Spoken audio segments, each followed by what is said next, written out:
Di antara racun kelompok Wahabi adalah branding, bahwa mereka merupakan firqah najiyah atau kelompok yang selamat, sedangkan yang tak sepaham dengan mereka akan ditempatkan di neraka. Jangan heran dengan jargon mereka, mulia dengan manhaj salaf, atau serangan mereka kepada yang tak sepaham dengan berkata, Anda akan mempertanggungjawabkan semuanya di akhirat. Ini karena begitu kuatnya doktrin bahwa yang mulia dan yang masuk surga hanya mereka. Mereka berjargon mulia dengan manhaj salaf, padahal Sayyidina Umar katakan kita kaum yang Allah muliakan dengan Islam, bukan dengan manhaj salaf. Pangkalnya karena hadis bahwa umat Nabi Muhammad akan terbagi menjadi 73 golongan yang salah mereka pahami. Padahal seluruh manusia sampai hari kiamat merupakan umat Nabi Muhammad, baik yang muslim maupun kafir. Seluruh manusia disebut umat dakwah dan seluruh umat Islam disebut umat ijabah. Dan kita yakin bahwa seluruh umat ijabah akan masuk surga meskipun kapan masuknya akan berbeda-beda. Lain dengan Wahabi yang menganggap kelompok-kelompok yang ada sebagai firqah dhalah. Bahkan termasuk Muhammadiyah dan NU dianggap sebagai gerakan hizbi yang melenceng dari Hizbullah. Secara konsep ini sudah dari dulu mereka propagandakan yang kemudian terbukti secara gamblang saat ceramah tokoh mereka Zamzaminas viral di medsos. Yang menggelitik adalah bagaimana mungkin mereka akan menjadi firqah najiyah jika hobi mereka adalah membuat akun palsu, kemudian membuat komentar rusuh niradab. Bagaimana mungkin mereka akan jadi firqah najiyah jika Imam Syafi'i, Imam Nawawi, dan Imam Ibnu Hajar saja mereka anggap tergelincir? Bagaimana mungkin mereka akan jadi firqah najiyah padahal kitab seperti Ihya Imam Ghazali dan Hasyiah Sawi mereka distorsi? Pede betul mereka akan selamat di akhirat. Pertanggungjawaban dunia saja tak berani mereka jalani. Sudah banyak video saya buat, tak satu pun mereka jawab. Yang ada cuma cacian tanpa ada muatan ilmiah. Yakin firqah najiyah seperti ini? Wahabi adalah ketika mereka mulai mengakui mazhab fikih tapi tak paham metodologi setiap mazhab.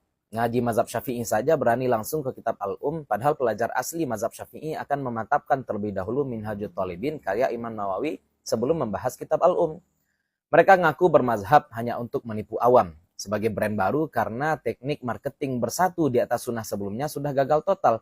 Sebab mau bagaimanapun khilafiyah pasti ada. Umat akan tetap berbeda sebab landasan fikih itu zanni, yang penting saling menghargai, tapi ini yang mereka tak bisa. Pertanyaan seputar mazhab tentu akan sangat mudah dijawab oleh kita yang belajar secara terstruktur lewat kurikulum teruji serta bersanad. Namun mereka belajar secara amburadul. Buktinya mereka masih bertanya, kenapa kalian kaum muslimin di Indonesia bermazhab Syafi'i dalam fikih, namun akidah malah ikut mazhab Imam Asy'ari? Ini kan sebenarnya pertanyaan bodoh. Kenapa tak sekalian tanya, kenapa mazhabnya Syafi'i tapi qiraatnya Asim? Kenapa mazhabnya Syafi'i tapi tajwidnya Jazari? Kenapa mazhabnya Syafi'i tapi nahunya Sibawai?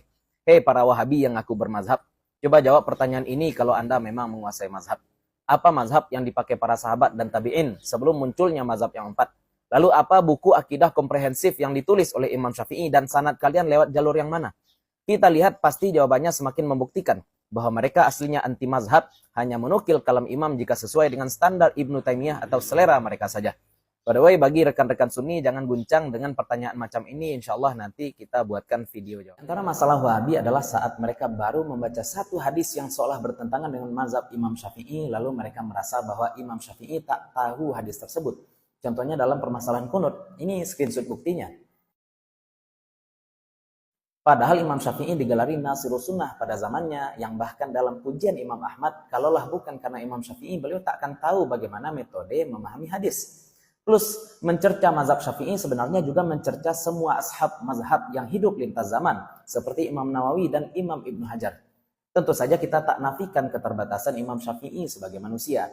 Makanya kita juga akan temukan mu'tamad mazhab yang berbeda dengan pendapat pribadi Imam Syafi'i. Seperti salat wusta yang dirajikan sebagai salat asar oleh Imam Nawawi.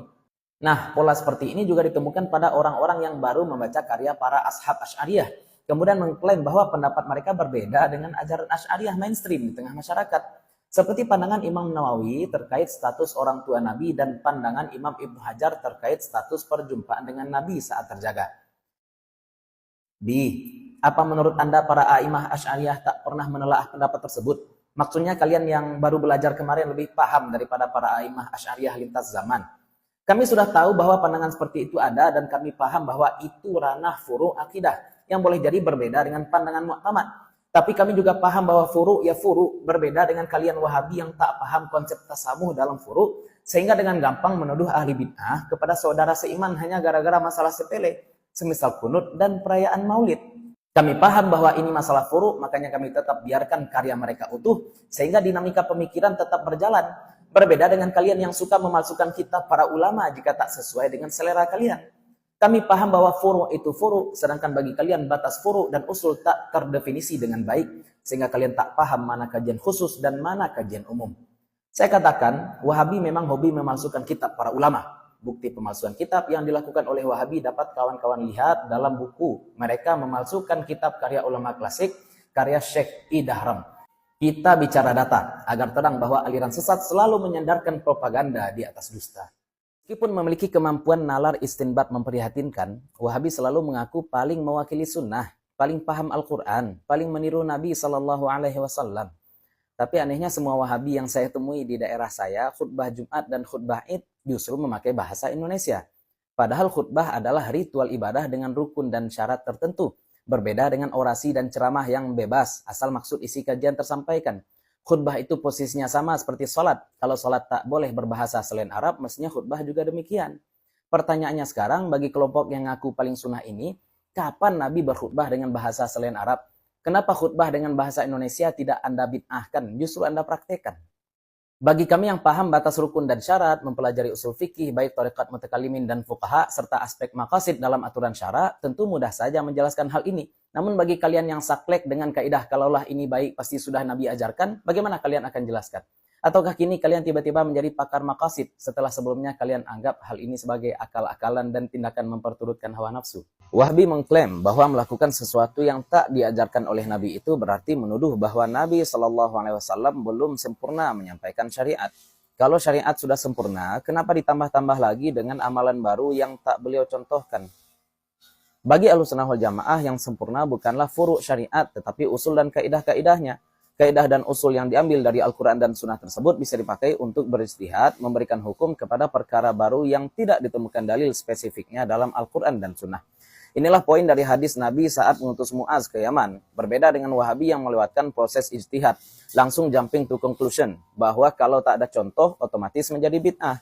Tapi anehnya Wahabi memaklumi jika perbuatan bid'ah itu dilakukan oleh Khulafaur Rasyidin atau lebih luas generasi salaf. Maka kodifikasi Al-Quran dan qiyam Ramadan berjamaah bukan bid'ah. Kata mereka ini kan sunnah Khulafaur Rasyidin atau sunnah salaf. Namun tetap saja ini kontradiktif dengan klaim awal bahwa syariat Nabi sudah sempurna. Bukankah jika Khulafaur Rasyidin berkreasi dalam ibadah, berarti berdasarkan kaidah Wahabi tadi, para khulafa telah menuduh Nabi belum sempurna menyampaikan syariat. Begini sajalah, saya mau tanya.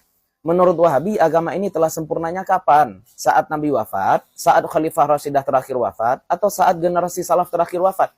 Dan siapa sih generasi salaf terakhir yang dijadikan standar batas salaf dan khalaf?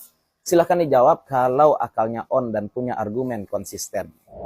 Wahabi ini sebenarnya adalah kelompok yang keilmuannya sedang berkembang. Makanya kita temukan perubahan-perubahan pandangan mereka seiring bertambahnya kajian dan bahan bacaan mereka. Contohnya kita masih ingat bagaimana dahulu Wahabi dengan kerasnya mengharamkan foto secara mutlak dengan berbagai dalih, kecuali foto Soekarno-Hatta di kertas merah tentu saja. Lalu kemudian mereka melunak dengan menyatakan bahwa yang haram bukanlah foto, namun memajang foto. Tapi kemudian kita lihat pula mereka memajang foto dan video tokoh-tokoh mereka di sosmed dan spanduk. Sehingga fatwa mereka ujung-ujungnya justru menjadi sama dengan fatwa mainstream Ahlussunnah wal Jamaah. Dalam bermazhab juga demikian. Dahulu mereka mencela mazhab, mendaku langsung kembali kepada Al-Quran dan Sunnah, menganggap para imam mujtahid sebagai manusia biasa yang bisa jadi salah sehingga tak perlu diikuti dan seterusnya. Sekarang mereka malah berbondong-bondong belajar mazhab, meskipun dengan segala keterbatasan kurikulum. Setidaknya mereka sudah mulai mengakui. Maka cepat atau lambat kalau mereka terus belajar, insya Allah kita juga akan dapati perubahan-perubahan dalam bidang lain. Sebab semua orang yang terus belajar akan menjadi Ahlussunnah wal Jamaah pada akhirnya.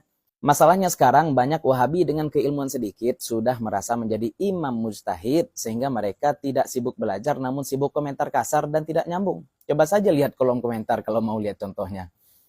Tapi yang mau belajar tampak semakin insaf dan bahkan kembali ke pangkuan Ahlussunnah wal Jamaah. Contohnya Ustadz Muhsin Abu Ibrahim dan Ustadz Abdullah Al-Jirani yang luar biasa. Saya rekomendasikan para sahabat untuk subscribe dan ikuti beliau berdua.